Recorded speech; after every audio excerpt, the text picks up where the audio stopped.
Hi everyone and welcome to my place. Many requests, many questions. Asta, can you put permanent botanicals, fake, silk, artificial flowers outside?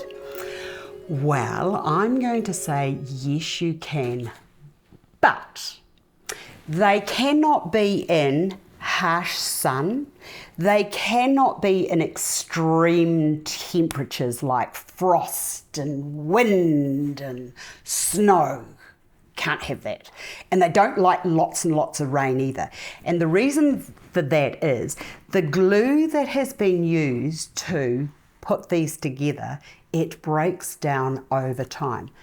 But if you have a sheltered position that is free and out of those elements, then you can.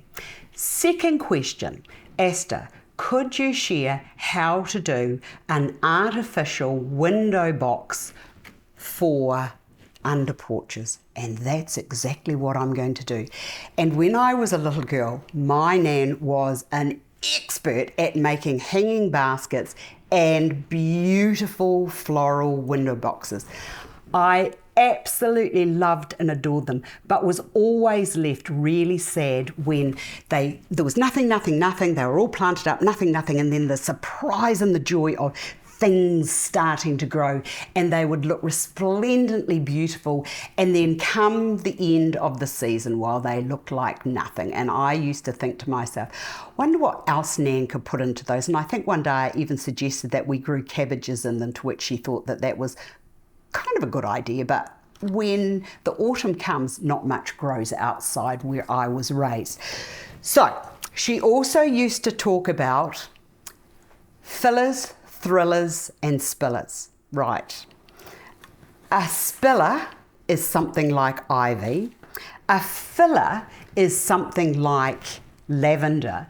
And thrillers are like sunflowers or little larkspur or mini delphiniums. So pretty much what that equates to is something that spills over, something chunky that fills, and something that's beautifully visually thrilling to the eye like the sunflowers.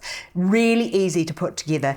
And to be really honest, I would rather have something artificial because you don't have to water it. And as I said, if it's out of the elements, then you don't have to worry about it. Okay, let's put in a little bit of ivy. So I'm going to have a little bit spilling out that way, and I'm going to bring another bit into here. The way to make this work is don't do it perfectly, because nothing in life is perfect, and it needs to look like it's growing. And because we're using permanent botanicals or artificials and silks, we've got to fudge the system. Okay, so we've got that there, and I just thought that I would bring that to there. Now I've got some green foam into here. What I would do is, or what I have done in the past is, with my window box, I've just used the soil that was in it and just shoved everything into it, and it just holds everything. So it's entirely over to you as to whether you clean it all out and fill it with the foam or not, but I didn't have one filled up. So I'm going to put that there, and then I'm going to bring that over to there. So I've got one slightly forward, one slightly back. The next thing I want to put into here is going to be the dusty lily. I love this stuff, but when it grows in the garden, I've just got to tell you, I don't like the yellow flowers that it has on it. I don't know what nature was thinking when they did that. So I'm just going to make these a little bit smaller. So I'm going to bring one to there. I could put one there if I wanted, but I've got other things that I might like to put into here. So what I'm going to do with this is I'm just going to take it to the back, just like that. So we've got this cross line happening here. Now let's go to our thrillers. So let's bring in one delphinium. Now sometimes the delphiniums can be a little bit bendy, but we're not going to worry about that because we might be able to fix that in due course. And because it is falling all over the place, I'm just going to bring that down and into there. And my hopes are, please do it, that that is held up by the lavender And it is. So when you're planting these, regardless of what kind of flowers or foliages that you're using, just have in mind how they grow.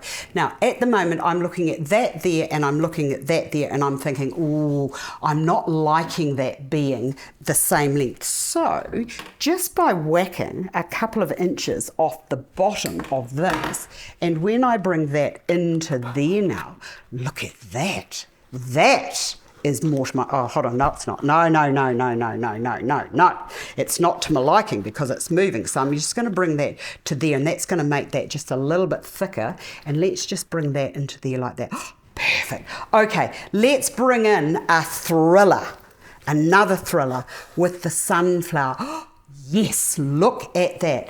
Now, the other thing I've got here are some beautiful antirrhinums. So I'm going to bring that antirrhinum down and into there like so. Just push that out there like that. And I need another one. You'll see it's moving around, but don't worry about that. I'm going to cut another couple of... It's like I could work out this. I'm going to bring another one down and into there so that it graduates down. Oh, yes, loving it. Now that, I'm just going to press across to there, but look how lovely that's starting to look. And there is something happening at the back, which I think is really lovely. Now, this could be, as I should have really said, you can make this as long or as short as you like, but I think that for what I want them to do, it's going to be great. Now, let's look at fillers. We have some beautiful, lovely little ranunculus. And I think if you get this right when you're planting them, you can actually have continuing growth from the beginning of spring all the way through. Now, I'm not going to do that there. I'm going to bring that so that it goes into there so that I can see it. Oh, loving it. Now, what else have we got now? I've got some roses. Let's bring some lovely roses in. Now, I thought that we could have a little rose into there like that. This is my most favourite rose. We have that there.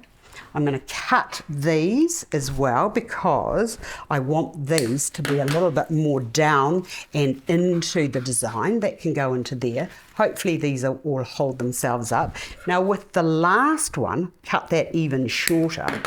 I'm going to bring that around, and I just feel that that little rogue rose can just go over there, and because it's artificial, I can get in there and I can bend and manipulate and do whatever I want to. Now, I've got this lovely yellow thing over here. I'm just going to cut a couple of centimetres or a couple of inches like that, and I'm now going to bring that into there like so. And now we have, and now when I look at it, so when you look at this into here like this, what I'm noticing is you can't really see that. So give me one moment, and I think what I want to do is, no, I'm going to use this. Wait till you see what this is going to look like. Oh, there's nothing nicer than cutting. I love it. Now have a look at what we've achieved. Look at that. Doesn't that just look like a little bit of botanical joy? Oh, a window box that will last 10 times longer than the fresh. Don't put it in the sun. Don't put it in the harsh elements. Protect it and love it just like a baby, and this will last for ages. I hope you've enjoyed this because I have enjoyed sharing it with you. See you again another day.